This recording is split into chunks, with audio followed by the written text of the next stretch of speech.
तो जब कोई न्यू कमर कनाडा में आता है आज के टाइम पे इंडिया में सब कुछ सेटल है तो ना कंपटीशन ना सिर्फ मार्केट में उतरने के बाद नहीं, मार्केट में उतरने से।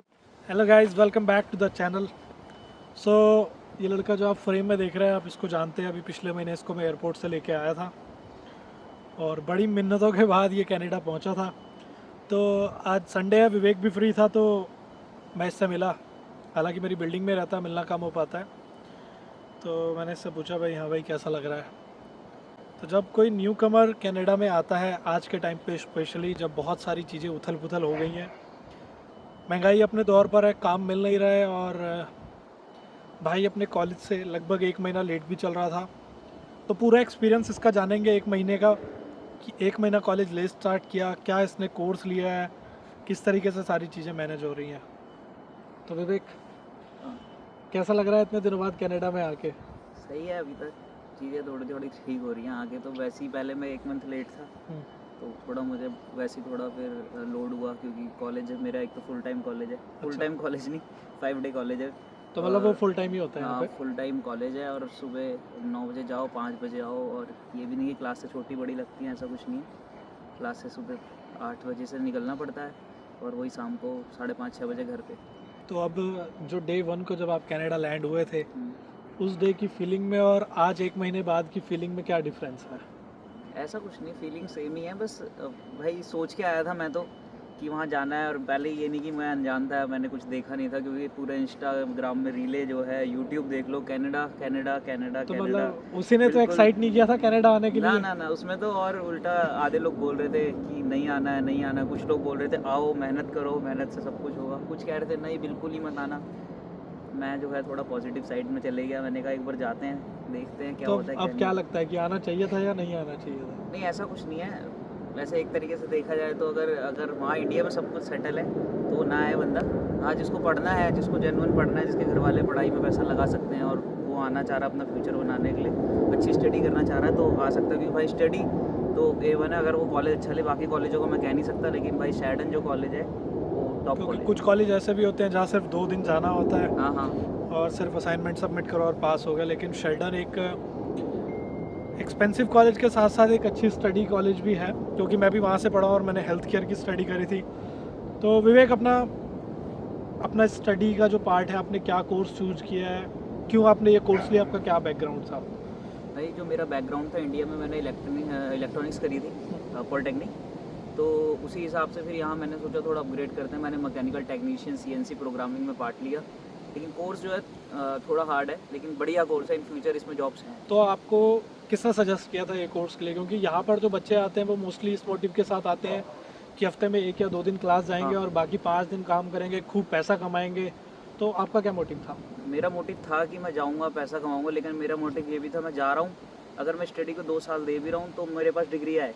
मतलब मेरे पास डिग्री डिप्लोमा जो भी है, तो लेकिन मतलब अच्छा आपके है। पास एक स्किल हो जो हाँ आप लाइफ लॉन्ग उससे अच्छा पैसा कमा सको, ना कि मजदूर बन हाँ, के। मुझे भटकना ना पड़े, मतलब इधर उधर। क्योंकि बहुत सारे लोगों का ये होता है यार, वो डॉलर देख के ना पागल हो जाते हैं और स्टडी छोड़ छाड़ के कोई हल्का सा कॉलेज चेंज करा लेंगे और बढ़िया अपने $17-18 पर घंटे के हिसाब से ज़िंदगी भर लगे रहेंगे।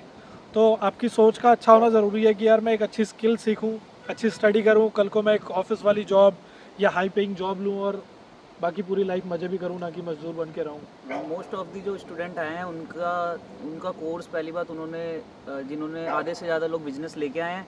आधे से ज़्यादा लोग जो हैं यहाँ, बच्चे जो हैं वो अपना कोर्स क्या चेंज करा रहे हैं यहाँ आके।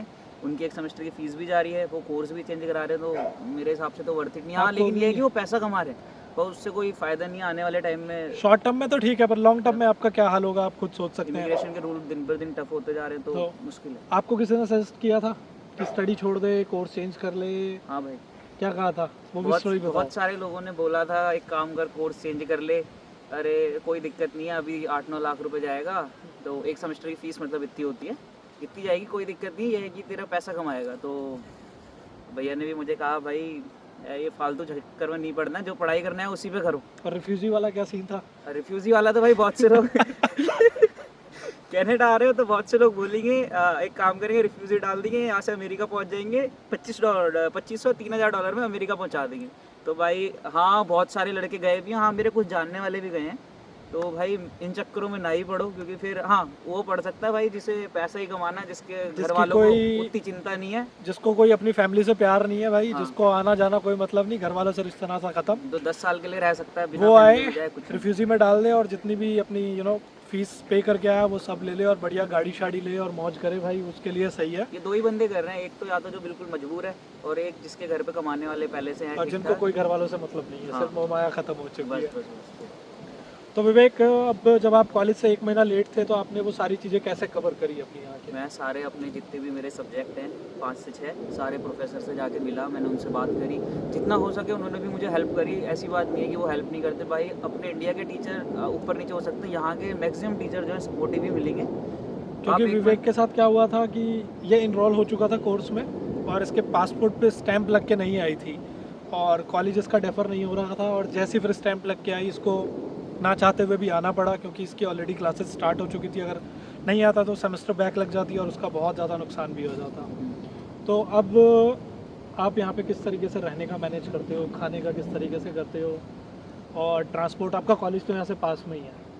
भाई जब मैं यहाँ लैंड हुआ था मोस्ट ऑफ द थिंग्स तो भैया ने सेटल करा ही दिया था, रूम करवा दिया था अपनी फ्लैट में, सॉरी अपनी बिल्डिंग में कमरा दिलवा दिया था। अभी जहाँ मैं रह रहा हूँ भाई वहाँ हम 7 बंदे रहते हैं रूम में, कमरे में नहीं, एक रूम में 7 बंदे रहते हैं, अपार्टमेंट में। एक अपार्टमेंट एक अपार्टमेंट 3 BHK। हाँ 3 BHK। और भाई उसमें से 7 में से जो 6 हैं मुझे छोड़ के सबका बिजनेस का कोर्स है। जितनी उनकी छुट्टी है 2 दिन की, नहीं जितनी उनकी सॉरी क्लासेस हैं 2 दिन की, उतना ही उतनी है मेरी छुट्टी है खाली। मेरी 2 दिन की छुट्टी तो है, मेरी भाई 5 दिन की क्लासेस है। बिजनेस वालों का कंपटीशन ना सिर्फ मार्केट में उतरने के बाद नहीं, मार्केट में उतरने से पहले भी है, अपने घरों में भी है। तो ऐसा भी है कि बहुत सारे दोस्त जो एक साथ आए वो सब एक ही कोर्स में इनरोल हैं। तो सोचो कि जब आपके बीच में कंपटीशन फील्ड में उतरने से पहले, तो आप जॉब के किस लेवल पर पहुंचोगे, राइट? तो मन लग गया अब कनाडा में?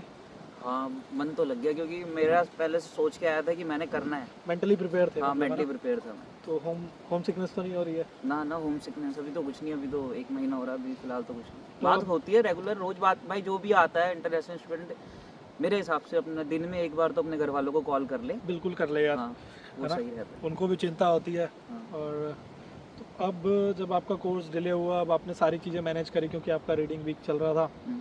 तो अब आपका जॉब मार्केट को लेके क्या पर्सपेक्टिव है? किस तरीके से जॉब सर्च कर रहे हो? क्योंकि आपके पास सिर्फ सैटरडे संडे ही है, उसमें आप अपने पर्सनल काम भी कर रहे हैं और जॉब को भी करना है, तो मतलब आपका क्या प्लान है जॉब को लेके? भाई मेरा जो अभी तक का एक्सपीरियंस रहा है, मैं बताया था मैं गया था जॉब सर्च जॉब हंटिंग में मैं गया था।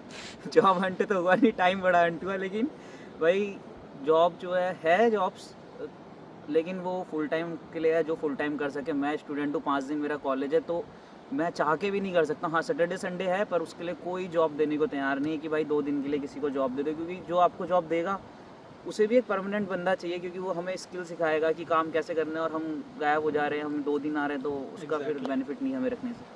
तो मतलब कितनी एजेंसीज पर आप गए? मैं गया लगभग 5 एजेंसी, सब सबने यही जवाब सबने दिया? यही दिया। जब गया उन्होंने कहा QR स्कैन कर लो, अपनी डिटेल भर दो, जैसी आपके लायक कोई जॉब आएगी हम बता देंगे। तो एजेंसीज के अलावा भी बहुत सारी जॉब आपने इंडीड वगैरह पे देखी होगी। हाँ इंडीड वगैरह में क्या देखी है। रिस्पॉन्स है? मतलब आपको क्या लगता है कि जॉब की क्या मार्केट चल रही है? ना, सुना ना, तो सबने ही है, हाँ लेकिन आपने जो महसूस करा है वो क्या है? उसमें अपने फील्ड से अपने फील्ड से रिलेटेड पीपल से आप रीच कर लोगे, लेकिन जॉब वगैरह का वहाँ भी कुछ कंफर्म नहीं रहता है, क्योंकि इंडीड भी कब तक किसकी हेल्प करेगा, ऐसा कुछ नहीं है उसमें यहाँ। तो बहुत सारी जॉब ऐसी हैं जो पिछले 1 साल से वही रिपीट हो रही है हाँ। और वही सिर्फ पोस्टिंग होती रहती हैं। यहाँ जो है सबसे बड़ी चीज़ है रेफरेंस। यहाँ रेफरेंस बहुत काम आता है, कोई भी बंदा हो रेफरेंस। और भाई आ रहे हो तो किसी पे एकदम आँख मीच के भरोसा मत करना, सीधी बात है, क्योंकि भाई यहाँ सबको अपने काम से काम है, कोई तुम्हारे लिए कुछ करेगा नहीं, सीधी बात है।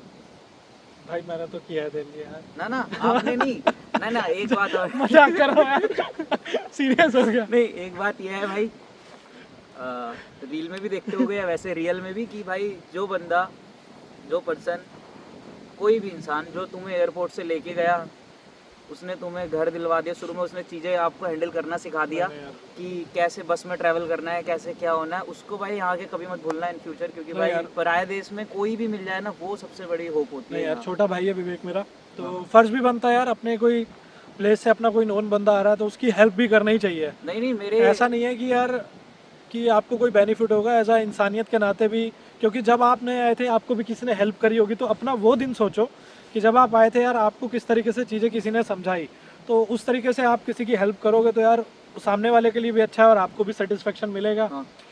तो भाई ऐसा ही है कि अगर आप पॉजिटिव माइंडसेट के साथ हैं, अच्छे कोर्स में इनरोल हो रहे हैं, जैसे विवेक ने कोर्स चूज़ किया, ऐसे किसी के कहने पर नहीं आया, और विवेक अभी तक अपनी चीज़ों को प्लान करके चल रहा है। हालांकि डे बाय डे यहाँ पे चीज़ें चेंज हो रही हैं, बट टाइम के साथ साथ जब चीज़ें सेट भी होती हैं, ऐसा नहीं है कि एकदम कोई चीज़ चेंज हुई है तो उसका रिजल्ट तुरंत मिल जाएगा। तो अगर आप भी कनाडा आना चाह रहे हैं तो यार प्लीज़ पूरी रिसर्च के साथ आओ, पॉजिटिव माइंडसेट के साथ आओ, और सब चीज़ें देखभाल कराओ। ऐसे ही आंख बंद करके अपने पैसे वेस्ट मत करो, है ना, क्योंकि यहाँ पर जो चीज़ें दिखती हैं वो रियलिटी में अलग है, क्योंकि जब आप उस सिचुएशन में आओगे तब आप वो चीज़ को फेल कर पाओगे। तो विवेक, आप भी कनाडा में न्यू हो, अगर कोई कनाडा में अभी आना चाहता है तो आप क्या मैसेज दोगे अपने एक्सपीरियंस के बाद? नहीं, एक डेढ़ मैंने महीने के तो बाद। बोल दिया भाई, अगर किसी को पढ़ने आना है, किसी के घर से अच्छी खासी सपोर्ट है तो आ जाए। अब हाँ, एजेंट वगैरह के चक्कर में भी ज़्यादा मत पड़ना आप। अब क्योंकि भाई कनाडा आना इजी नहीं है, क्योंकि डबल जीआईसी हो चुकी है और फीस भी लगभग बढ़ी है कॉलेजेस की। तो अगर मिनिमम हम खाली फीस लेके चलें तो वो लगभग 27 लाख रुपए खाली फीस के लगते हैं, 27 लाख 2 खाली साल का फीस के। कोर्स। हाँ, वो भी उसमें आपकी 1 साल की फ़ीस जमा होगी और बाकी आपकी जीआईसी और बाकी आपका खर्चा अलग है। तो आधे से ज़्यादा बच्चे मैंने नोटिस करा है, मेरे क्लासमेट्स हैं, वो लोन लेके आए हैं 28 लाख का, 25 लाख का। तो भाई मेरे हिसाब से इतना लोन लेना तो वर्थ इट तो नहीं है। यार थोड़ा दिमाग पर पत्थर डालो कि आप 30 लाख का लोन लेके यहाँ पर आ रहे हो सिर्फ मजदूरी करने के लिए या करियर बनाने के लिए, और वही पैसे आप अगर अपनी कंट्री में इन्वेस्ट करके ग्रो कर सकते हो तो क्यों आना चाहते हो, राइट? तो जो भी है सोच समझ के फैसला लो। Thank you for watching this vlog. और भी आपको कोई क्वेश्चन हो तो कमेंट में ड्रॉप कर सकते हैं। इंस्टाग्राम का मैं लिंक छोड़ रहा हूँ, आप मैसेज कर देना, मैं उस पर आपको आंसर ज़रूर दूंगा। Thank you for watching. अगली किसी ऐसी वीडियो को देखने के लिए चैनल को सब्सक्राइब करो। Thank you. Subscribe, like, share.